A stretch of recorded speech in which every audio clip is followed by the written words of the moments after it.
Welcome to Worship at Home for Northampton Methodist Circuit. My name is Jenny Brooks and I'm a local preacher in the circuit. I'd like you to just stop and think about what you know of the parables of the lost sheep and the lost coin. Quietly reflect in your mind what occurs to you about who Jesus is addressing and what characters represent. The scene we encounter in Luke chapter 15 is that the Pharisees do not understand what all the joyous celebration around Jesus is about, and they're grumbling and feeling that they don't understand.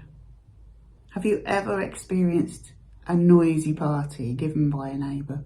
It goes on for hours after you want to go to sleep with loud music, shouting and singing. You don't understand what it's all about. So one person's jolly celebration can be another person's annoying noise.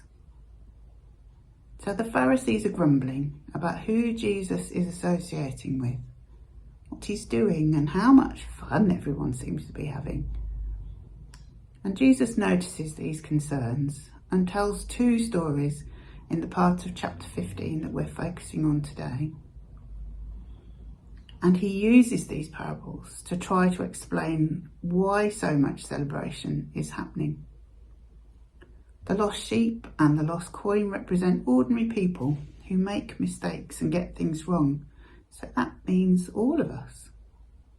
Jesus is teaching that people need to be found, given the opportunity to hear Jesus' message about God's love and forgiveness. And then when they begin the process of accepting the message and following Jesus, then God and the angels celebrate. And if God and the angels are celebrating, then so should all the people.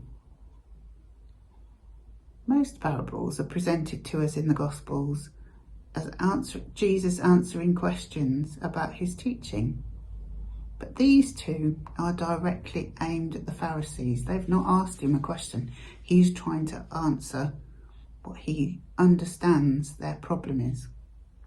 So he's trying to help them see there are no barriers to God's love, that no one is to be excluded. I want us to reflect. In our worship, are we excluding someone? The religious leaders in Jesus' time blamed the poor because they didn't keep the law, but the law demanded many sacrifices and obedience to hygiene practices that poor people found impossible to keep. So what might be the contemporary equivalent? I wonder what Jesus would want to point out to us about why some people feel unable to be part of a worshipping community. We need to reflect on two vital truths. God loves us and God loves everyone else.